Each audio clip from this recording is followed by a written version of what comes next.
Hello and welcome to Housing TV News at the top of the hour, coming to you from our studio in the nation's capital, Abuja. I am Maimuna Bagudu. Our top stories: Presidency lists new national ID card as top policies to watch out for in 2025. John Mahama sworn in as Ghana president. Despite privatization, federal government has spent 751.7 billion naira on wires, transformers, streetlights, others. Nigerian Labour Congress tax government and housing infrastructure. Lagos shuts 528 organizations over noise pollution. On the foreign scene, 95 killed as well. Provide access to government services and restore. This proposal captured improve transmission and distribution infrastructure despite the limited success of previous loans to address challenges in the Nigerian electricity supply industry.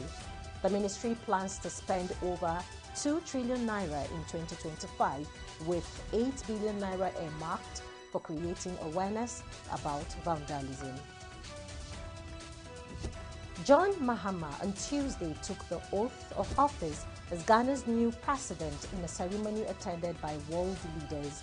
John Mahama returned to the office he held 8 years ago following his commanding victory in December elections.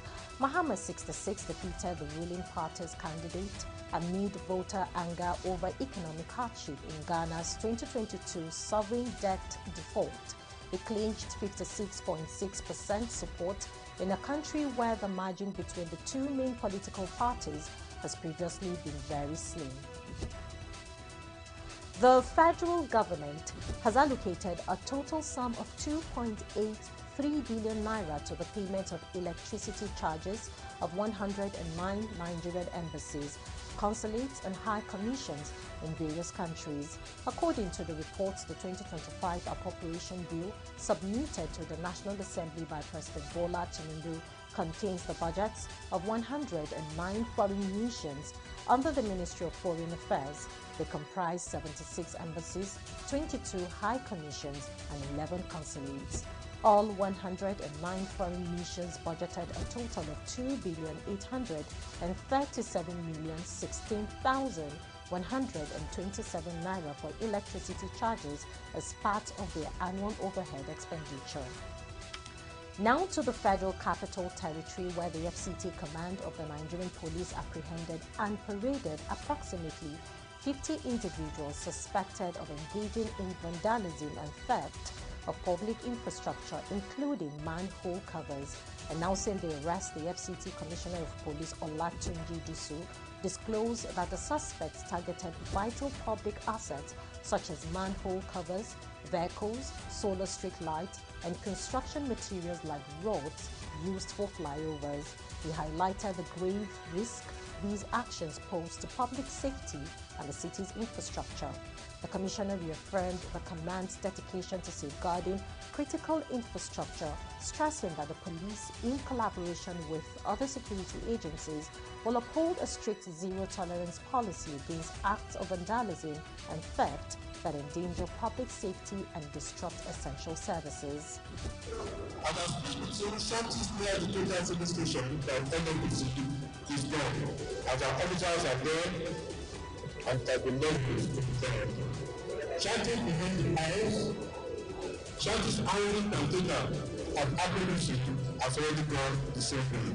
We are going to identify areas where all these activities are taking place and we will do what is necessary. Some of the suspects confessed to their involvement in the crimes. The one in case where you say so that we know say the arrest.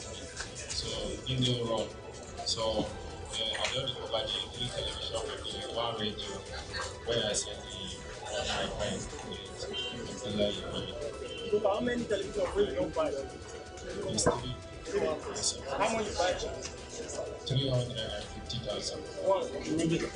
Complete. Which buy am I being good Canada? From his house, carry it give me. Do they work for National Assembly? No. Why do they work? Now that place where we work, now that they do business. all these ones where you don't buy, you don't know, say na serious. Some of Sure. I don't know. Now him say you get 1 GB. What he give me, where I start working with it. As I start working with it, it all spoil. So that's why I go carry another one and work. how much did you give Alaji? I want 30,000. No, now I want I give him 100,000 now. But I never complete 30,000 for him, and the SIM comes spoiled. Still now. Yes. Now I tell it for me 130,000. Now, in another development, the newly deployed Commissioner for Police in Ondo State, Wilfred Afolabi, has vowed to take steps to address the issue of proliferation of arms, which is contributing to the rising cases of cult clashes and other crimes in the state. The CP, who visited Owo on Tuesday, said normalcy had been restored in the town. CP Afolabi said 19 suspects have been arrested in connection to the act, adding that the command is intensifying effort to arrest others still at large. So far so good. Normalcy have returned to the place. We've gone around, we extended our visit to all the nooks and crannies of the town. And even you too, you're a witness, you saw it all. The calmness has been restored. So far we have 19 suspects in our custody. I'm here to come to create a safe and conducive environment for the lovers of peace. But for those who hate peace, they're not going to find it easy with us. We're going to be hard on them. The commissioner thereafter met with journalists at the command's headquarters, where he assured that persons with unauthorized firearms will be disposed of them to make the state safer and more conducive to life. According to the commissioner, the command will deploy the use of technology to address security challenges confronting the states. Firearms in the hands of people who are not supposed to be in possession of them. And that's the reason why we're experiencing clashes here and there. We'll work assiduously to make sure that such people, they are dispossessed. Now to Lagos State, where the state government has confirmed shutting 528 organizations, including religious centers, last year over noise pollution. The general manager of the Lagos Environmental Protection Agency, LASEPA, Dr. Babatunde Ajayi, revealed this yesterday during a briefing on the activities of his agency in 2024 and its plans for 2025. According to him, in all its activities, his agency strives to make Lagos a better place for residents and visitors. He added that in 2024, LASEPA made progress around regulations and hopes to consolidate in the new year. He noted that the agency hopes to be more proactive as it has opened up more channels of communication for seamless reach by the people. And now we move to business news. The Naira yesterday appreciated to 1,650 Naira per dollar in the parallel market from 1,665 Naira per dollar on Monday. But the Naira depreciated to 1,538 Naira per dollar in the official foreign exchange market. Data published by the Central Bank of Nigeria showed that the exchange rate for the Nigerian foreign exchange market rose to 1,538 Naira per dollar from 1,534 Naira per dollar on Monday, indicating 3.44 Naira depreciation for the Naira. Still on business news, a former Kaduna State Commissioner under Nasir El-Rufai's administration, Mohammed Saidu, has been taken to court for suspected money laundering by Nigeria's anti-corruption agency, ICPC.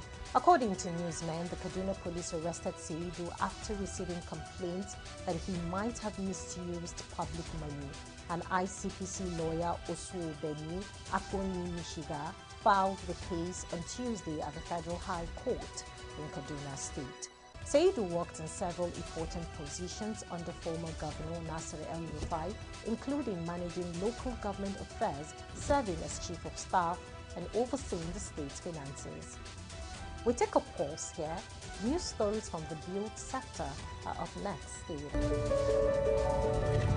Housing TV Africa, your first in housing development broadcasting.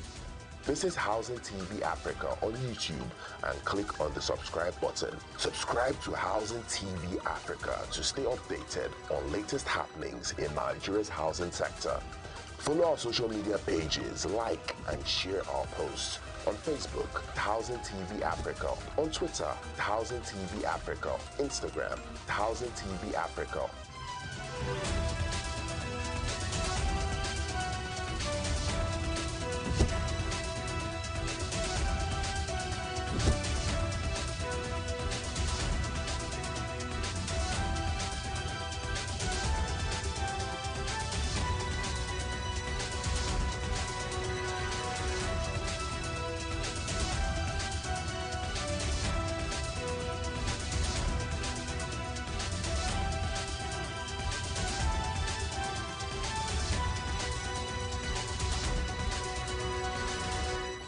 Welcome back. Glad to have you join us on Housing TV News at the top of the hour. Now to the build sector.